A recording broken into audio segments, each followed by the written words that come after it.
Hi, I'm Douglas Hawthorne. I'm a partner in Osborne Clark's Restructuring and Insolvency team, and today I'm going to speak about the new SIGA moratorium.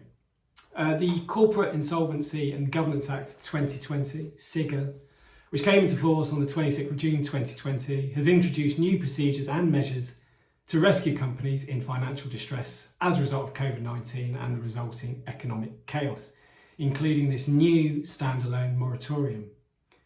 Before SIGA, the UK lacked a debtor in possession process under which the directors of a company are left in control to implement a rescue or restructuring with the benefit of a moratorium. In a SIGA moratorium, the company is protected from various creditor actions in respect of pre-moratorium debt, but it must continue to pay its moratorium debts in full.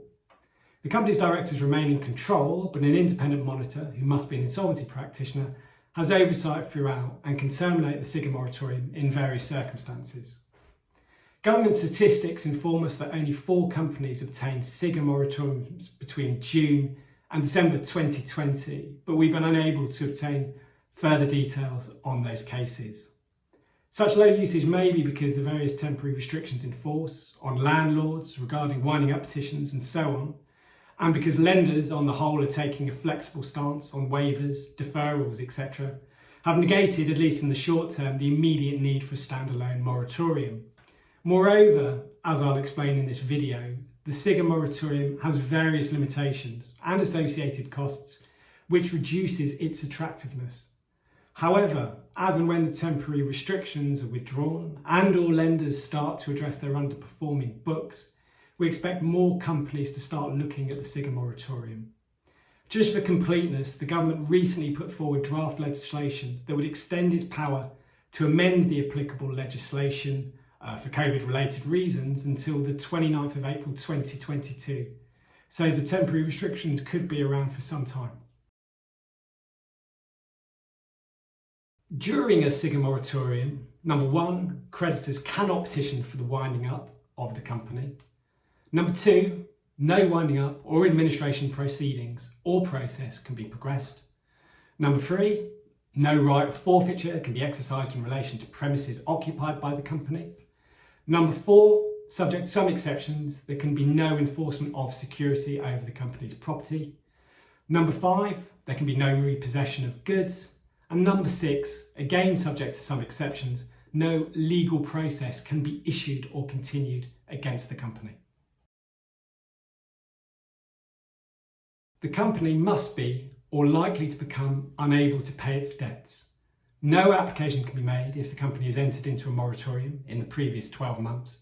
And in addition, some companies are not eligible for the procedure, including insurance companies, banks, or companies which are party to sizable capital markets arrangements. Provided there is no outstanding winding up petition against the company, and the company is an English company, the directors can obtain a SIGA moratorium by filing the relevant documents at court. The directors must confirm that the company is or is likely to become unable to pay its debts. The proposed monitor must also confirm that, in their view, it is likely that the SIGA moratorium would result in the rescue of the company as a going concern. That statement can be qualified by the words "or would do so if it were not for any worsening of the financial position of the company by reasons relating to coronavirus." Most pre-moratorium debts are made subject to a payment holiday, but debts that remain payable in the moratorium period fall into 2 categories. Number 1, pre-moratorium debts that are excluded from the payment holiday, and number 2, what are called moratorium debts. The pre-moratorium debts that are excluded from the payment holiday are: number 1, the monitor's remuneration or expenses.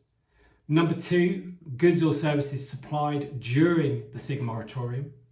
Number 3, rent in respect of a period during the SIGA moratorium.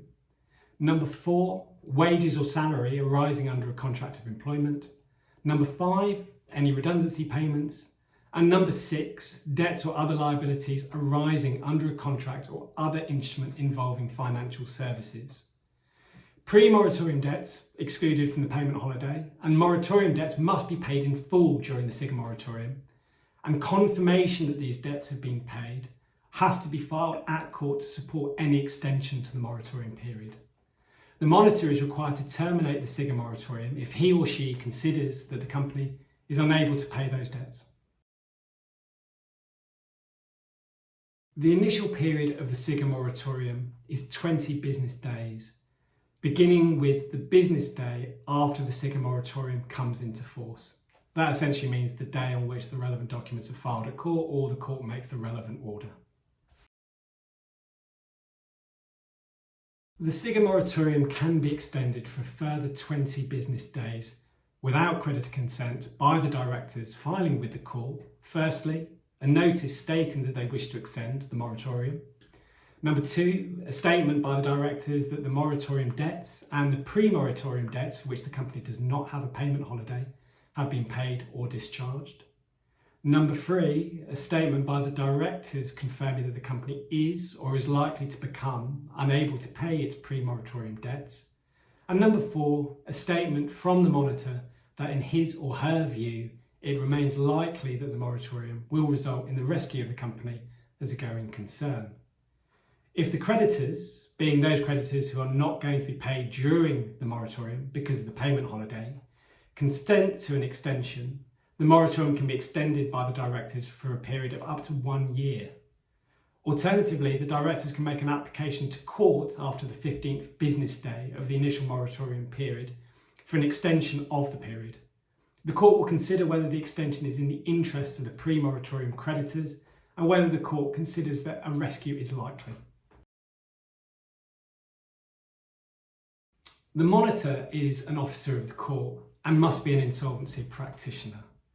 The monitor must bring the SIGA moratorium to an end by filing a notice at court if he or she thinks that, number one, the moratorium is no longer likely to result in the rescue of the company as a going concern. Number two, the objectives of the rescue have been achieved. Number three, he or she is unable to carry out their duties as the directors have not provided them with the relevant information. Number four, the company is unable to pay moratorium debts which have fallen due or pre-moratorium debts for which the company does not have a payment holiday. As I mentioned at the outset, to our knowledge, the SIGA moratorium has only been used 4 times, so clearly debtors are not champing at the bit to use this new process. That's because there are some inherent limitations. Firstly, 20 to 40 business days may not be enough to prepare an oven-ready restructuring or rescue, and as a gating issue, the directors and monitor must be reasonably confident that outcome can be achieved. Number two, the exclusion of financial services contracts, that is to say bank debt, from the payments holiday, limits the SIGA moratorium's usefulness, unless of course a company can get its lenders on board first. Thirdly, various companies are excluded, including those subject to capital markets arrangements. And number four, the monitor's costs and the cost of submitting documents at court could be expensive. Also, the various temporary restrictions on landlords regarding winding up petitions and so on have in the short term reduced the need for a standalone moratorium. But as those temporary restrictions are gradually withdrawn, the SIGA moratorium might become more popular. It seems to me that it might usefully be deployed when a restructuring is mostly agreed with the company's key stakeholders, and a further short period is needed to marshal other stakeholders. For example, when a company is ready to launch a scheme of arrangement or restructuring plan, but needs 6 to 8 weeks to get that through the court. If you'd like to discuss this further, or know of any instances when the SIGA moratorium has been used, successfully or not, please do get in touch with me or any other member of the restructuring and insolvency team. Thanks.